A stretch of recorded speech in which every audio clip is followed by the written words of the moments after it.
Bonsoir, j'espère que tu vas bien. Bienvenue à FC Talk. Je suis Lucette Zeu et aujourd'hui nous allons parler d'oser te choisir, la décision qui change tout. J'aimerais que tu comprennes que se choisir n'est pas une option, c'est une nécessité, c'est inhérent à notre nature humaine. Alors écris déjà en commentaire, me choisir n'est pas une option. Il y a de cela quelques années, je passais par une phase un peu complexe de ma vie. Je vivais des difficultés de divers ordres et j'avais plus d'énergie, j'avais plus de motivation. Je me sentais vraiment vide en fait. Dans notre jargon, on dira que j'étais assise par terre. J'étais vraiment assise par terre. Et pendant que je traversais cette phase-là, j'ai pris le temps de faire une introspection afin de m'interroger sur les raisons, les causes de cette situation. Et là, le déclic s'est créé. J'avais compris que j'avais pris le temps d'arroser tout autour de moi. Mais je n'avais pas pris le temps de m'arroser moi-même.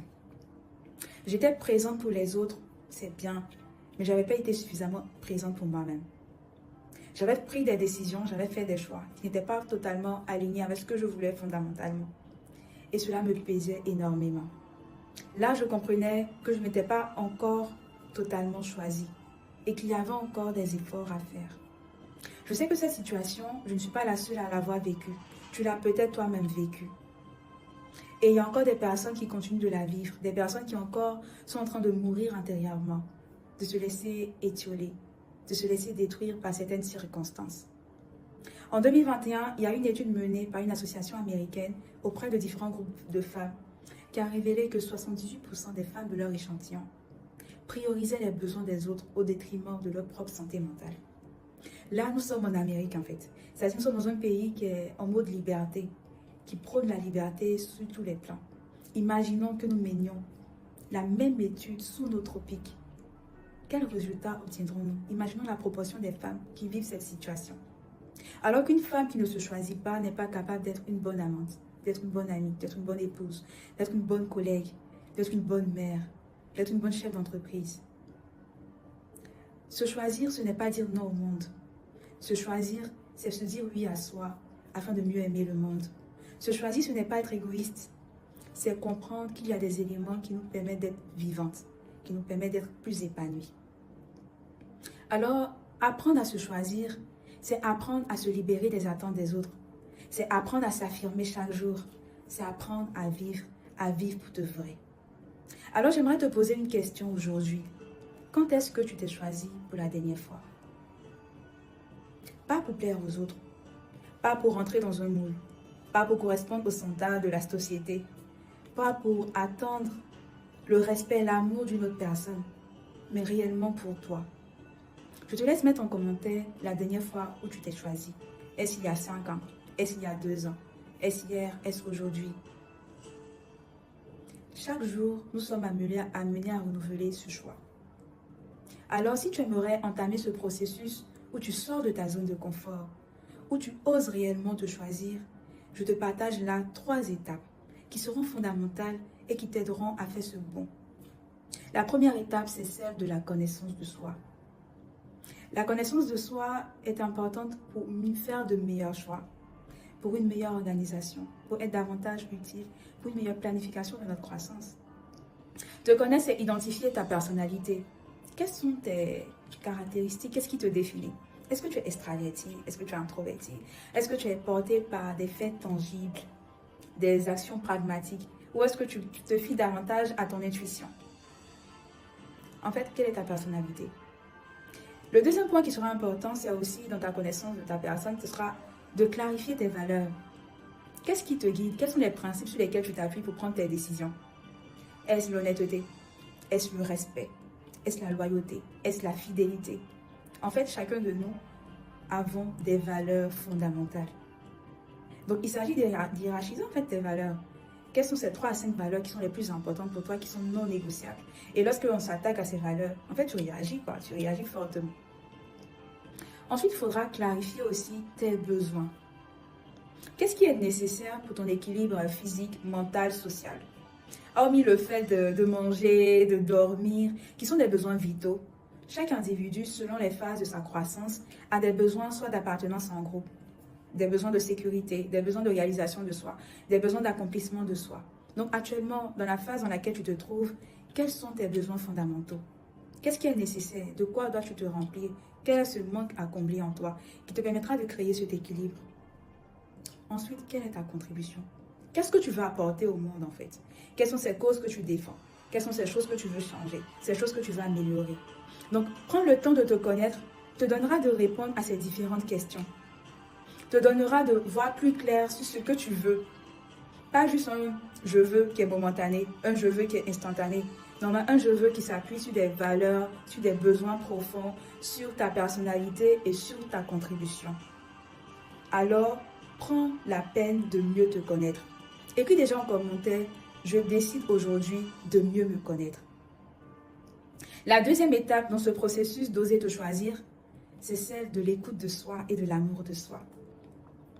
Oui, tu te connais, mais si tu ne prends pas la peine de t'écouter, tu ne mettras pas en œuvre tout ce que tu as appris sur ta personne.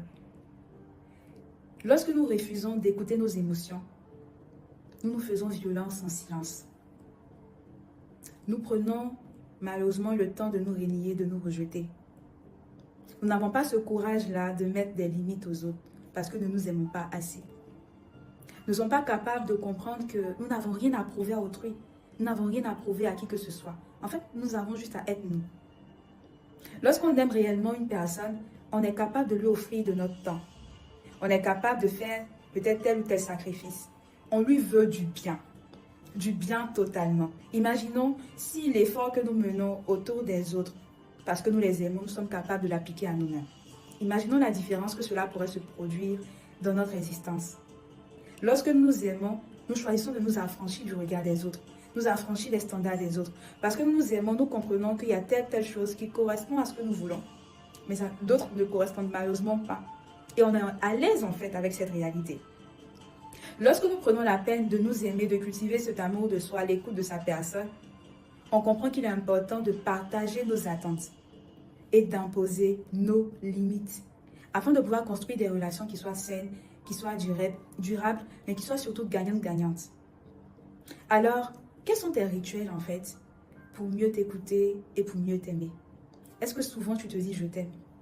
Est-ce que souvent tu te félicites, tu te célèbres, tu dis je m'admire en fait? Est-ce que tu es capable de t'admirer? Est-ce que tu es capable de faire des activités toute seule? Est-ce que tu es capable de prendre des temps de qualité toute seule? Est-ce que tu es capable de tester de nouvelles activités qui t'intéressent sans attendre pour autant qu'une personne tierce te dise oui, vas-y ou n'y va pas? Apprendre à s'aimer, c'est le socle sur lequel tu pourras faire aussi la différence. S'aimer, c'est se donner le droit d'exister. Est-ce que tu te donnes aujourd'hui le droit d'exister? Alors j'aimerais que tu écrives en commentaire, je me donne aujourd'hui le droit d'exister. Je décide de m'aimer et de m'écouter davantage. L'écrivain Paulo Coelho disait, lorsque tu dis oui à une autre personne, assure-toi de ne pas te dire non à toi-même. Pour être capable de ne pas se dire non à soi-même pendant qu'on dit oui aux autres, c'est important de s'écouter et de s'aimer. La troisième étape dans ce processus qui t'aidera à oser te choisir au quotidien, c'est de prendre conscience de ta responsabilité. Lise Bourbeau disait, lorsque nous nous choisissons, nous faisons un acte de responsabilité envers nous-mêmes. Et cela crée notamment une différence dans notre environnement. Ta vie, ta responsabilité. En fait, malheureusement, je dirais malheureusement, c'est pas possible en fait de prêter sa vie pour un instant. De se dire, ok, actuellement j'ai trop de challenges, je vais prendre ma vie, je vais la déposer. Je vais la déposer, après je vais la reprendre et puis on va voir ce qu'on peut faire avec. Non, c'est pas possible. Tu es amené en fait à assumer chaque choix, à vivre chaque expérience de ta propre vie. Et c'est important de comprendre ta part de responsabilité dans le déroulement de ta vie. Naturellement, il y a des circonstances externes qui vont s'appliquer à toi, qui ne dépendent pas de toi. Mais également des éléments qui dépendent de toi. Il y a des moments où tu auras fait des choix. Tu auras à mettre des balises. Et cela, c'est de ta responsabilité. Lorsque nous refusons de prendre la responsabilité de notre vie, nous donnons la clé aux circonstances et aux personnes nous alentours de nous diriger, de nous mener là où ils veulent.